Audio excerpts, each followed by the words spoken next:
Welcome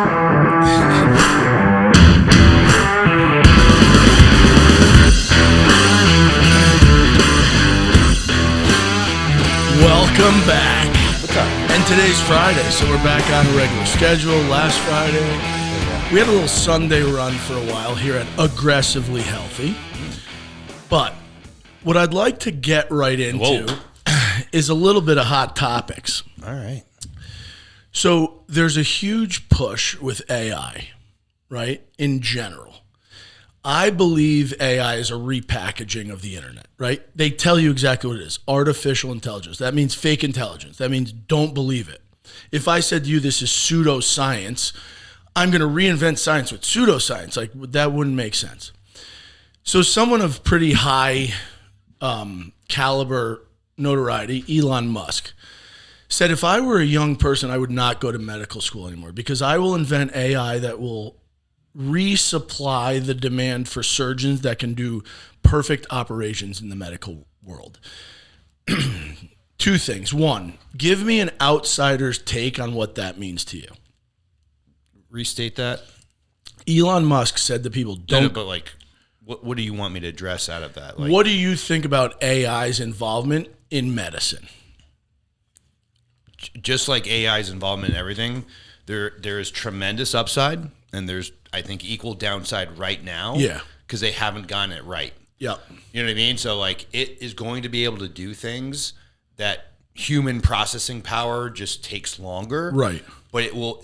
But my point is, it's going to fail faster, but it's still going to fail. Yeah. It's just the feedback loop of incorrectness to get to the right answer will be expedited, but there's still failures, and we might not be able to identify if that's wrong. Beautiful. That's and I love that because the attack he made instantly reveals to me that he has no ability to understand the difference between medicine, the medical arts, physiology, and business. Because finance is a dollar in and a dollar out is what it is. The human body works very different. There's lots of energy expenditures unknown. There's lots of variability in response to stimulus. There's reactive times that a robot might do due to an algorithm, but the algorithm in that instance does not apply. You need a thinking brain. Now, where it really bothers me is this. It's repackaging garbage, right? So you have a sick care system that's doing its thing with no healthcare system. He invents this thought process where you're going to now enhance the surgical world, which is already not the world we need. We need healthcare. So his biggest disconnect is he doesn't realize healthcare doesn't exist. He wants to improve something that exists already, but we don't have the actual healthcare to start with. So I'm going to disagree with him. If I'm a young person right now, I want to go into medicine. I want to swim upstream because the world of medicine right now is about to explode. There's a whole new thing out there. There's a whole new world. There's going to be a whole new invented reality that is called healthcare because we have been living in sick care. With that being said, as we get into the 2026 world and we're starting a new year and we really want to get some resolutions in, we wanted to take a minute and actually a full episode, and we'll talk about certain topics more than others, but we wanted to do something that was called the to don't list. So the healthcare 2026 what to don't list pops up, things like, we'll start with don't try to do everything at once. And we talk about this a lot. You can start expanding on that, I think, with just that initial introduction. Yeah, high level, when people are looking to start something new, they make this fundamental mistake, and that's why we're phrasing it the way we are. The fundamental mistake is I'm going to do more or I'm going to do extra, when what they're currently doing is already too tough for them to handle. So my suggestion, first and foremost, is instead of putting another thing on your plate, take two things off to do the new thing better. Yeah. Right? So it's just like you're already time constrained, you're already attention drained, Yep. you're already under operating at your capacity. Yep. Don't add another thing. And you right? say it all the time. You're actually one of the things I always say now, and I repeat a phrase of yours is take your foot off the brake. Yeah, like it's a lot easier. And don't put the foot down on the gas anymore. Take your other foot off the brake. And those 2 or 3 items you're talking about might be things that are exposed when you just take your foot off the brake. Correct. So, and honestly, I'm just trying to think of this as sometimes the most practical thing to do is to stop doing something. Yeah. Right. Right. So like if you're going to fix your diet, stop eating cookies. Yeah. Don't do anything else. Just stop doing this one thing that we've identified as a potential problem. Yeah. And I think what's the right approach though? Because you must see this all the time. New Year, somebody shows up and says, I want to get all of my life together. And you're like, all right, what does that mean? I want to eat better. I want to wake up on time. I want to work out. And they give you this list of things that they want to change. How do you then take somebody that's coming in with like that much emotional aggression in terms of like, I want to change. Yeah. And they're so excited to change everything. How do you take that mindset and then actually remove a little bit of the motivation, which we'll talk about later, a little bit of that drive, and calm them down to then actually see the trees from the forest? What's your kind of approach to that human? So there's already a clear demand for change that person wants to go through, and they're maybe super motivated from the time of year or super inspired, whatever. It's like, okay, let's channel that demand into 1 or 2 things, not 20, that is going to have or provide the biggest leverage for them to see change fast, because the ultimate killer of having all this motivation is not having momentum. Yeah. Hence, there is a day, and Marcus, you might have to do some research on this.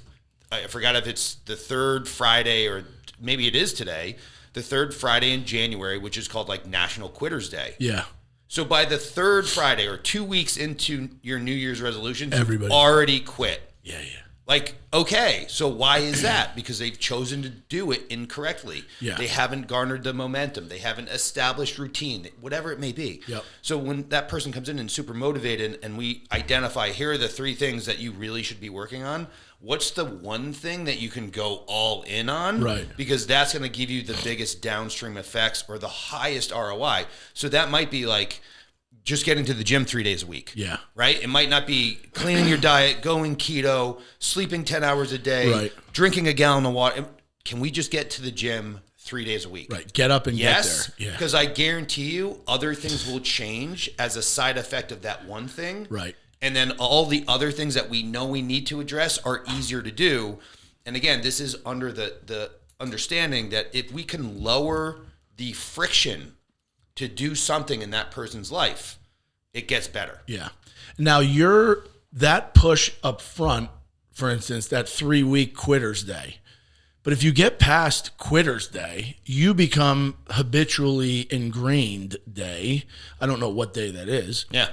But beyond Quitters Day, after a 3-week period, if you do something consistently, you will build that habit. Part of your statement always is habit forming. How do you then build off like that initial habit? So, okay, we got the person to commit to just the one thing, show up. Now, how do you entice them to commit to that other thing? Because we're about to translate into like a motivation style theory talk. Don't rely on motivation is the next topic, right? Yeah. So how do you get them to quote unquote motivate, independent of don't rely on motivation or whatever that statement will end up coming out to be? How do you get them to motivate to build more habits? Because they might say, I want to come in, I want to feel better. Now they just show up to the gym every day and they already feel better. Yeah. So now how do you keep that momentum going? The idea that motivation is a very individual thing. Yeah. Like whether it be where the source is, how do you sustain it, whatever. The other interesting thing about motivation is like if you ask someone to define motivation, you'll probably get a million different answers. Yeah. If we can then object or operationalize motivation, it is literally the probability of it happening or doing the thing. Yep. The only way that you know if someone's motivated is A, if they did it, and then B, how hard did they do it or how much effort was put towards the task. Right. Right? So like you can certainly wake up and walk through your workout, or you can just, go all in your workout, right? So seeing how someone is motivated, to your point, just get them coming in And then because they have momentum of maybe the weights going up or meeting friends, getting a good relationship established with their coach, finding some success with their nutrition. So the momentum happens as a result of the prior or the first primary action. Yeah, and when I first started this, so to be quite honest, well, not with everybody, but I think people know the story a little bit. A bunch of years ago, I ended up kind of going through the transformation myself. And somebody asked me recently what was my motivation. And my motivation was I'd been like doing it myself, DIY, for however long, the past like 8 years before that. Prior to that, I was always involved in a structured sports team. And I never even registered that, right? My motivation to go play sports was because I like to compete. So I like nothing more than getting on a field and saying, all right, me and you are going to challenge each other, and I'm going to try to put that there, and you're going to try to put that there, and I got to stop you. That's a fun event for me. But I didn't realize it was done in such a structured environment that it related to my health by default. Like I had to go to practice, I had to go work out, I had to eat to sustain the ability to compete in a game on a weekend. I lost that oversight, and I started to just purely DIY. And then I realized I wasn't DIYing anything previously in my life. As a kid growing up, my mother and father would feed me what I thought or what they thought I should eat. I always had coaches for practice. I always had teachers to teach me what to learn. I then became a doctor and I was on my own, right? As an attending physician, you're now the boss. You're in charge of your own education. You're in charge of your work schedule. You're in charge of getting things done. You're in charge of waking up in the morning. And then you're in charge of your own health. And I realized even as a doctor, I had no coaching behind that. So I ended up becoming unhealthy. And then I gave the keys to you. And I said, Mike, I got to get healthy. What should I do? My motivation was zero. It was purely, here, Mike, what habit should I build? And you said, well, start coming to the gym every day or 3 days a week. And I started doing that. You put me with one of your other trainers. That was a very good introduction. I was not prepared for probably what you were about to do to me. Then I graduated further enough, continued that habit forming, and then I got to the point where you write my programs. That motivation didn't probably actually come from inside me. It just came from me registering that I need structure. So I need to give somebody else the ability to tell me what to do with my health, even as a doctor. So do you think there's ways to improve somebody's motivation, something like that, by giving them a scheduled event to attend? Or do you think it's more inspiring an emotional drive on their end that's going to encourage them to do that? There's two main things that, from a general perspective that we try to accomplish with our clients is we give them a plan and we kind of agree what things are reasonable for them. Right. It would be great if someone was able to track macros from day one and come to the gym 5 days a week and bench press 300 pounds. Like, we know that's not everyone day one. Right. So the idea is like that plan has to be good for that individual, and they also have to agree it's good for them and something that they can commit to. Right. Right? The second thing I think that really adds or aids in the motivation and then momentum is your environment.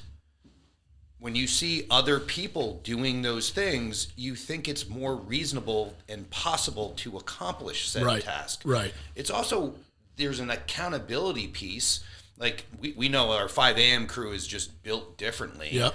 But if one person out of the 30 people that we see at 5 a.m. isn't there, the first thing everyone says is like, where's Steve? Yeah, instantly. Yeah. Is Steve all right? It's like, oh no, Steve's traveling. Right. Steve's fine, you know what I mean? But like, and Steve's probably wondering, like, I hope those guys don't think I'm sleeping in. Yeah. There's an accountability piece because you're contributing to the environment of others. Yeah. And this is just something I think just human psychology and human behavior and values. You're more likely to do something for someone else than yourself. Yeah. And it's a hard experience. Like, we played team sports. Sometimes there's people that haven't been involved in athletics but want to get involved in a gym. And that mentality is hard to explain to them until you get involved in it. But that team approach, like you said, where people are accountable to each other, not even just their coach, is, I think, a huge deal, right? Because most people in this gym, independent of when they arrived here, if you go walk around, everyone's got a job, everyone works, everyone's got families, everyone's got responsibilities, people have accountability. There's very few people in this gym that aren't succeeding in whatever they do outside of here. Now, that has nothing to do with the gym. It's a mentality they actually bring to the gym that contributes to what we can absorb from them. I usually don't even tell people, but it's like I absorb a lot of energy from people that come in my office because it's motivating for me to see other people want to engage in health. Now, part of this whole health thing, motivation, don't do everything at once, but food consumption and eating. It's a big deal, right? So we always say eating, calories in, calories out, and then that is a very rudimentary approach to metabolism, but you need to start somewhere. So it's like showing up. It's not wrong. It's not wrong. And it's like showing up to the gym. So if somebody sits in my office and they wonder what to eat, I say, listen, just start with like protein, carbs, and fat as a whole food item, and we move from there. Calories in and calories out will make a difference. Their metabolic details at that point don't matter as much because we're just trying to lay a foundation. So the statement really comes down to don't eat less, eat smarter. And we start to look at food as fuel. What is your approach to that? Because some people then think eat a real little amount, or I need to only eat one certain type of food. What's your approach to that food item interaction kind of out of the gate? One of the biggest responses to bringing up, like cleaning up someone's diet is typically like, I don't like healthy food. Yeah. I think that's more or less false. Right. What I think they mean to say, and I'm being presumptuous, is that I don't know what is actually healthy and I don't know how to prepare it or cook it for myself. Yeah. Because it is a skill. Yeah. And that's nothing to be embarrassed about. Like, I'm a terrible cook. I just happen to know what healthy food looks like, and I try to assemble something. But a lot of people don't have the skill of cooking, nonetheless shopping, nonetheless selecting or being discerning enough of what's healthy for them. Yep. And I think that's really the roadblock. So it's like they've never been able to explore those actual viable options and just rely on convenience. Yeah. What they like, what Uber Eats can bring to their house, so on and so forth. Yep. So I think it's more important being like, have you ever had a strawberry? They're like, oh yeah, I love strawberries. Oh, so you do like healthy food. Right. So it's really a game of exploration for them to figure out, be like, oh, I didn't know that was good, or I didn't know that was better. I didn't know it was convenient. I didn't know is usually the response. So the guided approach that we use is figuring out food quality before food quantity, because it kind of does the same thing. It kills two birds with one stone. So if we're eating more of good items and less of bad items, quote, they're more likely to have success earlier. Yep. They don't have to be perfect.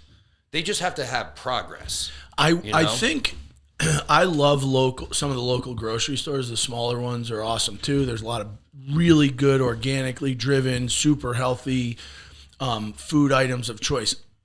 I kind of almost want to run an experiment and open a supermarket where you walk in, you're forced into the protein aisle, so you have to choose from a meat or some protein veggie source. Then you get into a vegetable aisle, and then you get into a whole carbohydrate aisle. And I don't know why that would fail. Like, anybody who goes and shops there, you can't overconsume because you're consuming healthy stuff. It would be an interesting thing just to get rid of the garbage, right? Just don't give the optionality, or open a store and see how many people truly want to go into that store, because it would then tell a lot of the tale as to, do we blame the consumer? Do we blame the producer? What do we do? Because there's got to be accountability from every end. Well, what you described is very similar to like a local farmer's market. Right. And like, unfortunately, like, there's just not enough demand to have that as an establishment. And again, like, there's some seasonality to it. Is whatever the local, geography can produce, so on and so forth. But if people just shopped at like those local farmers markets, it would work. It would be easy enough to navigate like the food situation. Easy. Now, intensity in the workout food world becomes an issue, right? So like, people always say, you're so intense. And I mean, I guess I just kind of live that thought process. But we always try to tell people, don't chase intensity. Train with purpose. What is your interaction with that? Because you probably get the same thing. They come in, they're like, I want to do everything. So they come in, that training session might be more effort actually than efficient work. How do you get them into that kind of mold of starting to learn that sometimes less might be more? Yeah. Well, I'll say that that's the lesson that we're going to try to apply to these three big rocks that people have problems with. So you have the training side, you have the nutrition side, and maybe some lifestyle. Most people approach their New Year's resolution saying, I'm going to go to the gym 7 days a week. Yeah. I'm going to go keto. I'm going to go total David Goggins on myself in the new year. And it's like, okay, so you've literally have done nothing for, let's just say, the last 7 weeks since Thanksgiving started. Right. And now you're going to go full special forces on yourself. It's like, let me say that that's a probably bad approach. Right. Because your body's not equipped and your mind's not equipped and you don't need it. Right. So like, you don't have to, like, if you had a 1 to 10 scale on all those three things, so 10 being the most extreme, 1 being the easiest, if you just went 6, I can't say it, 6 or 8, or the average of those two numbers across those, you'd be way better off. So the Marcus loved consistent that. action, I'm hip, I'm cool. Those consistent actions over decades is way better than full go for 2 weeks. Yeah. And I mean, the thing though, it's hard to tell people, like, you would never say, oh, I'm going to go try basketball and then get on an NBA court and play. Like, that doesn't work. Or I'm going to try football, and you get out there and one of these 6'8", 360 linemen floor you. Like, you're going to learn pretty quick that tolerating that's not possible. So going to the extreme is just not reasonable for your body. Now, in exposing that human, right? If you are someone that sits in my office and says, I'm either all in or I'm all out, I'm ready to do this, that is not somebody I really love working with, because you're either all in or you're all out. Yeah. Like, how about you be like 90% in and we have a 10% buffer zone, and like you live life like that. Yeah. You know, we don't need to throw the 100-yard pass. We also shouldn't run the ball up the middle every time. Like, maybe throw a pass in the flats, maybe a 20-yard out, right? Like, you got to play that middle game too. You don't need to be so extreme on either end. And I think people forget that. And the biggest thing, this might sidetrack a touch, is people think we're extreme. I'm not joking. If you came and lived a day with what we eat and how we work out, this is a very straightforward lifestyle. It's just scheduled. Yeah. So I know every day in the morning from 5 to 7:15, that's going to be somewhat exercise related, whether it's waking up and not going to the gym but eating and recovering, or it's getting up, going to the gym, and exposing myself to some physiologic stress that then is going to give me a reward down the road. That's it. Yeah. And then I eat a ton. Like, I went out to a business dinner. I hadn't really consumed carbs. We sat down. I ate 2 buckets of bread. And a bunch of people there, literally 2 buckets. I had like 9 pieces of bread roll. And somebody's like, oh my God, today's your bad day. And I'm like, no, today's my bad day because I should have already eaten all of this. Now I'm trying to fucking catch up. Right. Yeah, it is a bad day because now I feel full and it's 9 o'clock at night. But I had to do it because the next day I can't exercise. So the interesting thing about that is you don't have to be some crazy extreme. Like, you go to all your kids' events, you go to normal things during the day, you go to the movies, you go to trampoline parks, you like hang out with friends, you enjoy your social time. Exercise actually doesn't take any time away from the good stuff happening in life. It makes it better. Yeah. Right? So I don't understand this. You should chase a little intensity with what you do, but you don't need to be all in or all out. Just do it as a habitual thing. Now, a lot of people, when they don't know what to do and they're told, okay, go exercise, go to the gym, what's their first thing that they do to say, I'm going to get healthy? There's a lot of like, I'm gonna run or some extensive cardio. First and foremost is probably what they're somewhat familiar with. It's easy to figure out, especially if you don't have good experience or good coaching and strength training. So cardio is what they do, and that becomes like the endless cycle of, I'm going to eat only 1,200 calories. I'm going to do an hour of cardio a day. I freaking hate it. I'm bored. I'm not seeing results. I actually gained weight. It's like all these problems because they don't know how it works. And we actually have a random visitor today. in the room, but if she were to grab a mic and we said to her, what's the first thing women in general want to do with their exercise program, what would they say? Scream it out loud. Cardio. What they desire or what they should do? What women always go do at the gym, the first thing. Hit workouts. Yeah, hit workouts. Hit workouts. Hit workouts, group training sessions, not lifting weights because they don't want to get bulky. Right. Yeah. So this is coming from a lady, Nicole, who works in our office, who's a wonderful healthcare employee. We should get her on here. We will get her on here. So Yeah, let me know if you want real talent. real talent. Yeah. 2 weeks. 2 Mark weeks. your calendars. I'm in.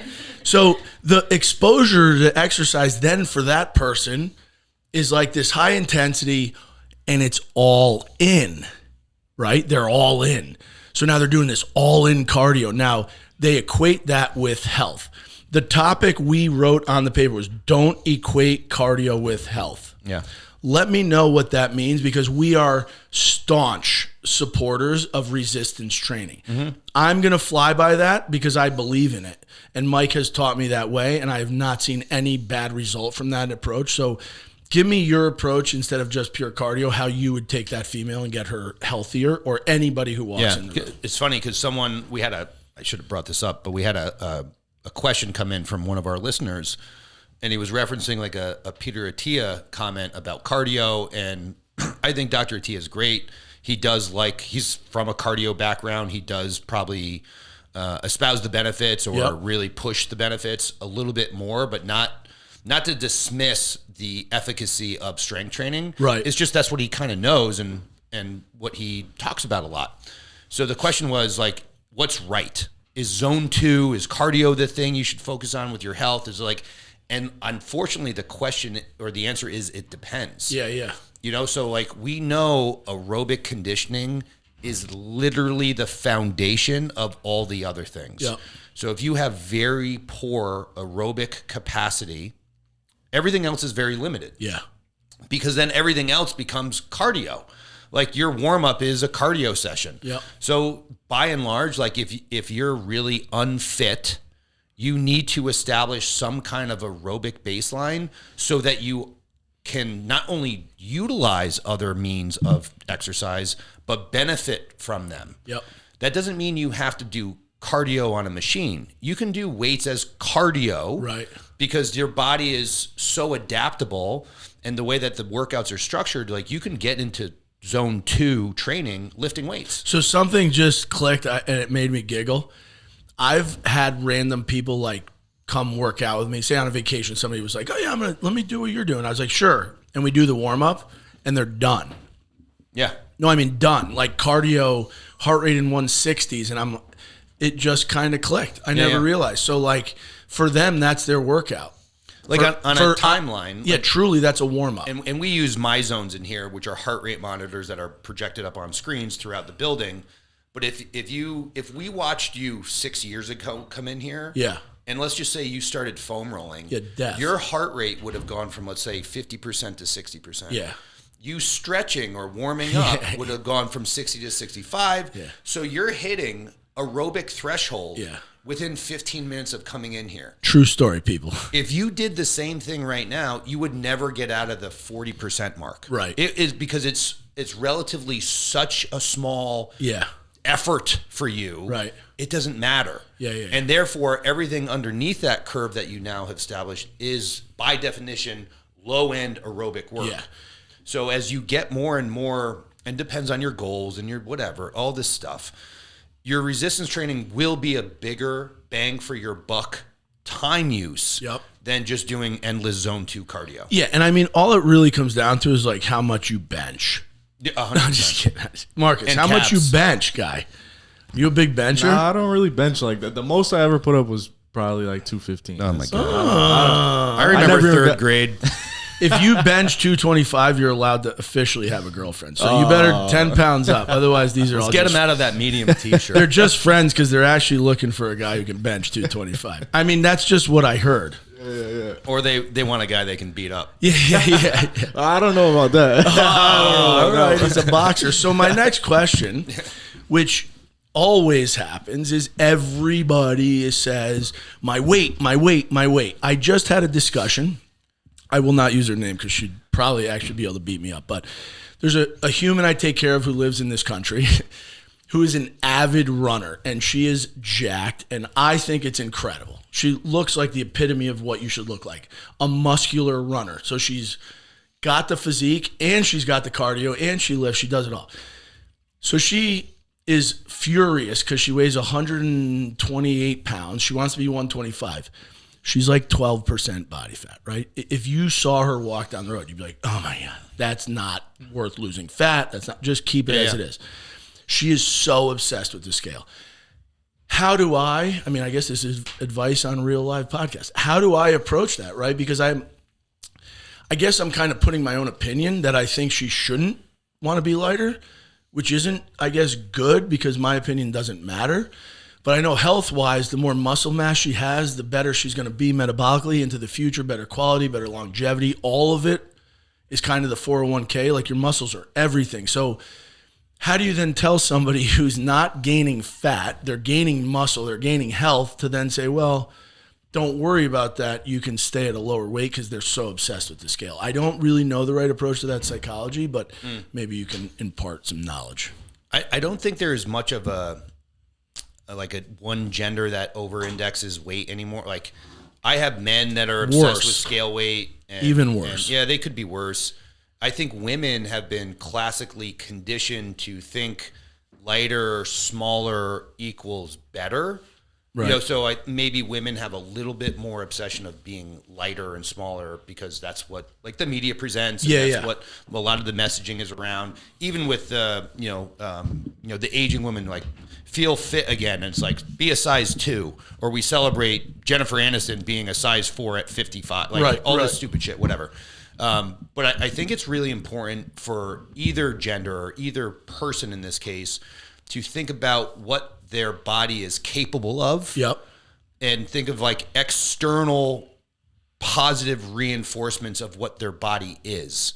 So this person at 128 pounds can lift X, can be a super mom, can run mile. Like, so do we want to chase this other metric that may infringe on the capabilities of all these other things? Yeah. And also showing her that, like, there is meaning in these other things that might outweigh, no pun intended, the scale. Yeah, and the craziest part about her, she's, like, professionally as successful as you can get too. Like, she's got everything going on, and I'm trying to encourage her to realize, like, the more muscle mass you take into any of these situations, work trips, you walk in a meeting and you look presentable as an athletic fit, like, all of it has such profound positive impact on your life.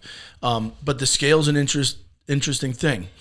I also today on Instagram posted a thing, and I went after doctors a little bit because I get a lot of doctors that are concerned with these health influencers. Now, I'd like to take on the role because I'm a little bit of a bridge, right? Because most doctors and hospitals have to employ somebody who's fake and fit to represent them. We don't do that. We are the brand. Mike is Mike. I'm Marco. We are RTS, right? At the end of the day, I don't need a hype man. I don't need a marketing man. I don't need a front man. I don't need the hype pitch guy. We're it. Why? Because I'm a doctor. I train hard. I eat well. We run a big business now, and we freaking go hard, right? So with that being said, why then are these influencers taking over? And my attack on doctors was because we are so unfit to lead by example. It's clear as day. And no offense to the gym world, you're kind of an outlier, right? There's a lot of gym people that are really, really, really intelligent, but then there's a lot of gym people where you just go to the box gym and they fill the spot with the worker because they don't really need the mentality to educate the people working out. So doctors have become the epitome of hypocrisy. And by doing so, they have lost the grip on medicine. COVID completely destroyed trust in doctors because it was just a lie. The new OBGYN stuff with estrogen completely destroyed relationships with women's health. I mean, imagine the person you've been going to see your whole life now tells you the exact opposite. That was in their data. That's a tough one. So these influencers are taking over. how do we get people not to just follow the influencer who's the influencer? Because they'll trick you. They'll get you to believe anything. But it's all a marketing pitch. For instance, Peter Attia sat down with his marketing team. I'll guarantee it. And they said, the world right now is going to be really hard to convince a bunch of women to lift a bunch of weights. They don't want to hear that. Me and you didn't care because we're just going to tell you what's best for you. But the marketing team with Attia clearly took the approach like, hey, if cardio is really our basis of approach here, we'll be able to touch a lot more people in the distance, because if they read my book and they do a little cardio, they're going to feel better. They're going to result from reading that book. They're going to think it's me. Cardio is the wrong approach. So that's more of a marketing ploy. We're going to avoid that too. So there are influencers, doctors in that mix existing. You just got to sift through it. How do you, as a gym owner, an exercise influencer, allow people to understand that you're actually data driven, right? And that you use science and that you use that behind what you push. You're not just trying to sell things. And I think that's a big deal here in this gym. And I think you need to vet people strongly. So in terms of don't follow random influencer trends and filter through science, what do you think the best take on that is? Because social media world is insanely full of garbage. The first overwhelming thought about just social media and influencers is that they're getting paid to tell you what you want to hear. Right. And if someone looks really good and they get paid to look really good, I guarantee you they're doing things that they're not talking about. Correct. And it's just a matter of transparency when it comes to that. Yep. And not knowing if this person is being forthright or honest or transparent. Yep. With, like, if they're selling like a program or if they're selling a supplement or selling a peptide now, it's like, do you really think that one thing gave them that? Right. Because the weird thing about fitness, and I had this discussion the other day about like fitness in general, is like people think, or they equivocate people who do fitness as being highly disciplined. Yeah. I'm not saying they don't have discipline to be really fit. The problem is most people in fitness just like fitness. Yep. So their need for discipline is very low. Because they enjoy it, they love like it, and they've Yeah. probably been a part of their life for a long time. Yep. My goal is to make things enjoyable, fulfilling, so you don't need these Herculean efforts and monk-like discipline to be successful.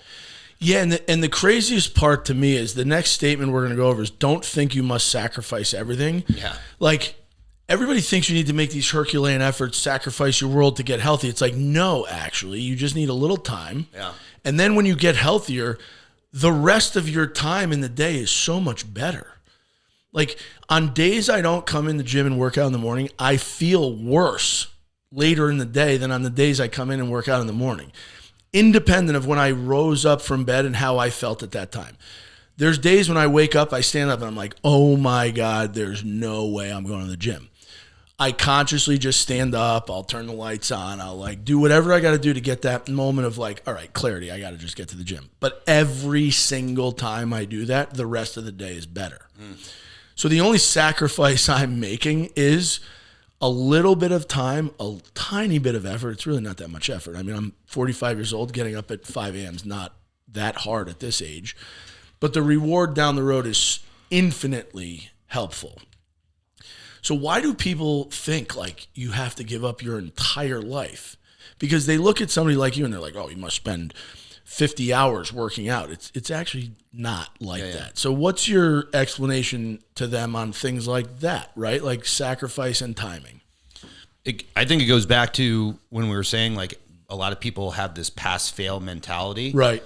And it also allows them to give themselves an out. Yep. Is because I've heard this a lot in the business world too. It's like I'm not prepared to make that sacrifice. Like I could have $1 million business, but the cost would be me. Right. You can put that same framework to, I could lose the 30 pounds, but the cost would be my kids or my this or my career or whatever. And it's like, not if you do it right. Right. You know, because even if there's an extreme weight loss example of like, I need to lose 50 pounds. Okay. And I'm to do it in 2 months would kill me. Yeah. It's like, well, then don't do it in 2 months. Right. Do it in 12 months, Yeah. which is less than 1 pound on average per week Yeah. that you would have to be to deem success. Yep. Right. And that seems way more reasonable, but just way less sexy. Yeah, and I don't know why people don't like that. Like somebody said, well, how fast can I lose this weight? I said, who cares? Yeah. Just You're lose it. sitting in the office. It's today. We just got a grip on your health. We just sat down for 2 hours and reviewed the ins and outs of all of your health. Don't worry about the time frame because this is a fucking marathon. Well, and the craziest part is if you stand in the mirror and you lie to yourself about your health, that's fine. You can do that. But as archaic as this sounds, the Grim Reaper does not give a shit what your excuses are. The diabetic police don't care. Don't think that the hospital people actually give a shit about you. You just go in, they need to treat the disease. They care about the number of treated people in their facility. It's not you in particular, right? How many names of people fixed during surgery do they publish as success stories? None. Why? Because like, if you end up in the hospital needing an operation, it is what it is. Like you've got to the point of no return, right? So if you don't explain that to yourself and you're not willing to do that honestly in a mirror, then I mean, the reality of it is you're going to get hit in the head pretty hard. One quick little story. Yesterday, I had a very nice encounter with an unbelievably incredible young man, 20 years old, really motivated, sought me out. He's an athlete. It's kind of crazy, the maturity of his brain beyond the years. And we went through everything. And part of it was pretty interesting because he sat there and at the start was waiting for something bad. And I kept saying to him, you're not going to get that right now. You're going to get told what's really good. And that's just as important.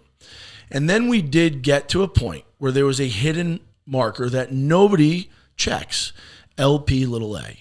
And his was extremely, extremely, extremely high. Now this guy's 6'2", 220, jacked, 14% body fat, Division I athlete, like as fit as you can be. And I said to him, you know what's amazing, man? You took a moment out of your time. You probably got laughed at by some of your friends because you're going to see a health doctor. You eat clean. You go to bed early. You wake up early. You're doing everything you can. He would have had a heart attack at like 55, 60.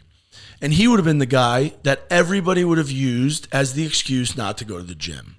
Because they would have said out loud, he died of a heart attack. But did you see him? All he did was work out. The extra working out must have killed him. No, people. It was the behind the scenes cholesterol marker that no doctors in any world, pediatrics, teenage, adolescent, it doesn't matter. They don't check it. They just let you die from it. But we check it here. So in essence, his sacrifice of time, his not following influencers, sifting through data, his not obsessing really over anything, equating health, not chasing intensity, all of these things he's been doing kind of came to fruition with him really going out on a limb and getting a really big set of expensive labs. And he did it with a huge result. He couldn't have been happier. So a 20-year-old walked in my office yesterday, and in my mind, we saved him from a horrific outcome and potentially saved like 50, 60, 100, who knows how many people around him from being like, oh, working out actually killed that guy, because that's what they would market to you. So with that being said, some of these stories are really helpful, and I think we talk about working out all the time. Exercise. Now, where does this come in? Recovery. Because we also talk about rebuild, sleeping, rehab, physical therapy, all these other kind of recovery and things. Most of them are put into a category after you've done some sort of endurance physiologic stress. You then have something happen to you that injures you and you need to quote unquote recover. You got to start looking, I think, and I believe you would I believe you would agree with me on this. Every bit of exercise we do is physiologic stress that deserves a recovery period. So let's take the macroscopic scale of recovery being just like sleep and time down and whatever, and mush that into a microscopic scale of per workout, what do you think the proper recovery time is? in terms of weekly spread, monthly spread, or how do you then program somebody in that you make sure that they do not skip recovery? The initial thing I think about when it comes to recovery is that people love to major in the minors, especially with social media influence. Yeah. So everyone, it's almost a way of getting around working hard because you should earn your recovery. Yeah. So if you're not really putting the effort in training, don't take a day off. Yep. If you're not really dialed into your nutrition, don't have a cheat day. Yes. You know what I mean? So I wanted to get that out there first and foremost. Big point. Because it's a way of lowering the bar. Yep. To me, it's lowering the standard of what the human body can do because we've seen human performance be pushed to a level that's almost unbelievable. And a lot like, I'm not even talking about athletics. Look at like special forces or just the sheer will of humans getting to a mountain, getting on the top of the mountain. Like there's amazing things. So like to think that your body is so fragile is really one of the first things that people is a first mental obstacle that I try to alleviate. Yeah, right? and if you think people assume their body's fragile, you torture it every day. Yeah. So to get that out of the way, when I think of recovery, it's going to go down to not supplements, not recovery boots or cold plunges or and all that stuff has a place. Yep. But literally, if you're not sleeping 7 hours a night, Yep. if you're not eating adequate amount of food, specifically carbohydrates, depending on your goal and your training, if you're not managing stress, and if you don't have good relationships with the people that you are around the majority of the time, don't buy another supplement. Don't buy a $5,000 cold plunge. Yep. Don't get the recovery boot. Like, don't do those things and focus on the fundamentals that really do have a very strong influence over what we would consider your parasympathetic nervous system. Yeah, and I also think one of the big things, a little distracting, is like people now have transitioned from buying health insurance and equating that to healthcare to building home gyms and equating that to working out. The majority of people I know, aside from like following Chris Bumstead online, who has a giant gym in his garage that's awesome, and he uses it every fucking day. Most people that have a home gym walk in here and they do not use their home gym. I'm buying more equipment. For what? For Coat what? rack. How about this?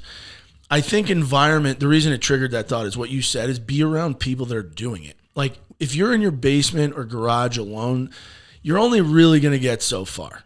Yeah. Right? Like Ted Kaczynski was a loner through everything, and he ended up in the woods trying to blow shit up, right? Like you can't go it alone. Life is not built to be done alone. I am convinced the people that say they're lone wolves, that's fine.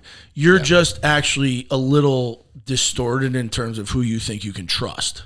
That's the problem. Or people don't like you. Correct. Yeah, you can't, like, this world is not about lone wolves. You just can't survive like that. Yeah. And if you do, you eventually die alone, and that's not really going to be a mental place you want to be. So the don't go it alone is so big. Now, we took that a step further.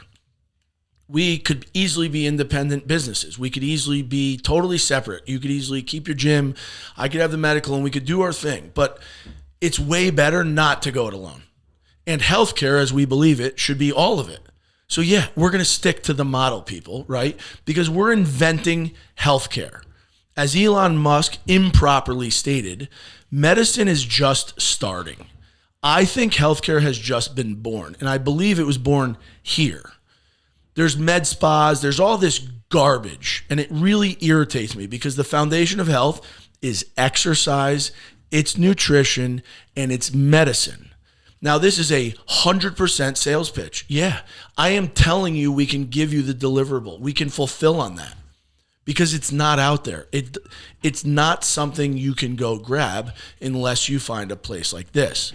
So the don't go it alone is so big in terms of your environment next to people, but also don't go it alone without the wrong leaders.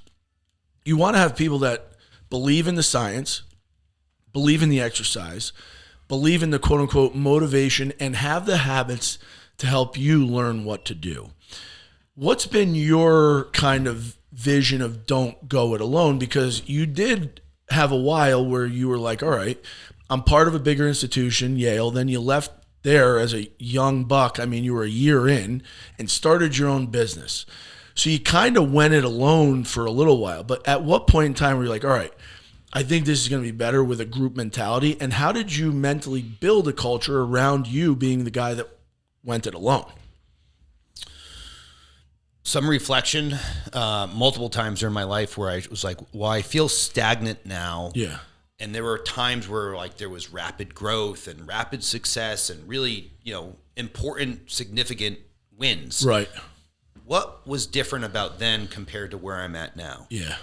And that's happened multiple times in my life. But every time that I look back and been like, well, what caused that rapid success was typically I had someone to help me. Right. And I'm not too big to say that. Yeah, no. I've been very fortunate to have really important mentors and coaches and teachers get me through hard shit. You know what I mean? And I think it speaks to the fact that, like, the old cliche is like, if you want to go fast, go alone. If you want to go far, go with others. Yeah. You just have to be really keen on who those others are to get you far. Yep.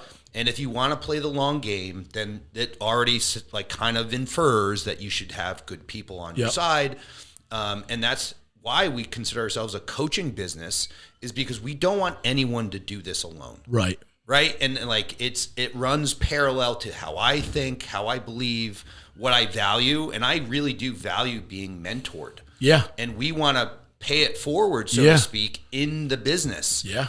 People that lead what they live what they lead. You know what I mean? Like, it is something that we're not faking. We're not feigning an existence here. So I think it's really important for anyone who's in a part of life that's just feels like they're not gaining ground. Yeah. Is to just ask for help. Right. As simple as that. Do some due diligence. And this is maybe goes back to the influencer situation where it's like, would you really want that guy's life or that person's life just because they look a certain way and you know nothing else about them? Yep. If no, then don't ask them for advice. Yeah. And I think there's like two crazy spectrums. There's people that like always want everything given to them. That's way too extreme with no independence. And then I look at it as like the drug addict, unfortunately, that died alone on the street is the other extreme. Because you go to that funeral and they're like, unbelievably smart, unbelievably self-motivated, just would never ask for help. Yeah. It becomes a little more profound when you use that as the example. So asking for help from a guy like you, for me, was maybe a predetermined blocking of maybe an eventual really bad physiologic demise, right? Like if I don't engage you 5 years ago, 6 years ago with this health journey, and I don't say, Mike, it's like, buddy, I got to fucking get shit together. And I don't do that. Like, I was a doctor. I made money. I walked in the hospital and everybody was like, oh, Dr. Lujic. Like, I felt great. But really, that was just superficial shit. It meant nothing. And it brought me to the realization now, and I mean this like from the bottom of my heart, almost to a business fault probably. I don't really care about the finances. I don't really care what I get out of this. I believe if we built a community around us that were as healthy and as rich, I'm not talking financial, just like enjoying their lives so much, you can't have a bad situation with those people around you. Like, there's no way. If you go to a concert and they're playing Shiny Happy People for an hour straight, nobody's gonna get in a fight. No, they're just not. Like, independent of how angry you walked in there. The entire crowd could be doing cocaine and LSD, and there probably still won't be a fight because the background music is Shiny Happy People. That's the environment. But if you take that same crew, bring them to a really heavy, angry, angst-driven concert, there's going to be people punching each other in the face. So it's environmentally driven. And for me, not going it alone, health-wise, business-wise, and life-wise has always been a real big thing. Humility is not our issue. I do not believe that. I am very vocal and I am very, quote unquote, aggressive with what I say. And that's fine. I'm going to call out. If I see it, I'm going to say something. If a doctor next to me is doing something bad, I got to say that. That's irresponsible of me to the client. That's irresponsible of me to the doctor. I shouldn't let them think that that's good. Yeah. Right? So when I tell you OB's been lying to you for 20 years, they have been. Hold them accountable. Yeah. And they should be ashamed that they're not feeling shame. I think part of being a human is feeling a little shame once in a while. Like, fuck, can't believe I did that. Right? It would be pretty cool if the OB leaders of the world came out on a national stage and said, guys, ladies, I'm really deeply sorry. Here is our apology, but here's what we're going to do to make up for it. Right. Because now what they're doing is just appeasing the crowds. I had a woman come in the office yesterday, and she's like, oh, yeah, my OB called me and said, we can do a patch. I don't have to come here anymore. They'll take care of it. Like, come on, people. Keep your shit a little more together, professional, and actually deliver what we want. So the Don't Goat alone is a big deal to me. Now, I think this gym, the environment, is insanely good at doing that. What do you envision the future of our healthcare facility potentially doing for the people of Connecticut? And maybe this is a nationwide type thing, because my goal is to break the system by not breaking sick care. I want to invent healthcare. What's your vision for kind of how we might move forward with this entire thing? Well, you when you think of business, you just think about your reach. Yeah. And there's only so much time that one person has. There's only so many pieces of labor that you can have in your business that you can manage effectively. There's only so many clients that you can care for, and the capacity of the gym where you're off it. So there's constraints that always will come up. So the goal isn't to become so big that you have everyone. It's that you're able to provide this form of leadership, and I'll call it that, and influence, so that others can do it where they are. Yep. So I think if we really want to spread this, is that we have to get high quality individuals in the medical realm, in the fitness realm, gym owners that are also desiring this so that they can pay it forward to their clients, their patients, and really just have more integration, more collaboration across fields of expertise, so that this is a repeatable model. Because we won't be able to do this at scale if we're talking national. No, and we want to deliver fulfillment.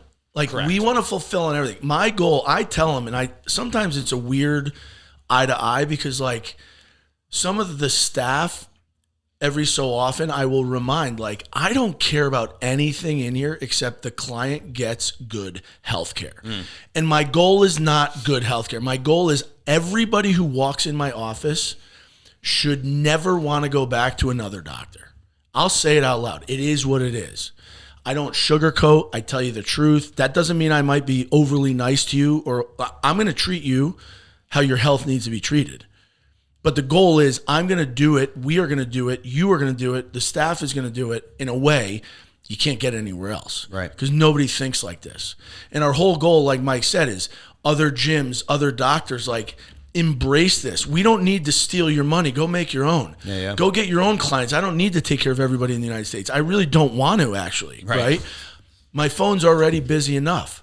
I want to teach people, teach other doctors, encourage them, because they probably already know how to do it, to go actually deliver a really good product. And I think from the gym end of it, there's a role for every style of gym. There's a box gym role, which is I just got to get to the gym and move. I don't really know what to do, and that's okay. Like, just go get in there. But the minute you start learning, that's like lower school. That's like pre-K, kindergarten. By the time you're in high school, by the time you're in college and a professional, you should graduate into a system like this, where it's actually consolidated healthcare, where the gym doesn't just turn into a stop in the morning, it turns into a healthcare check.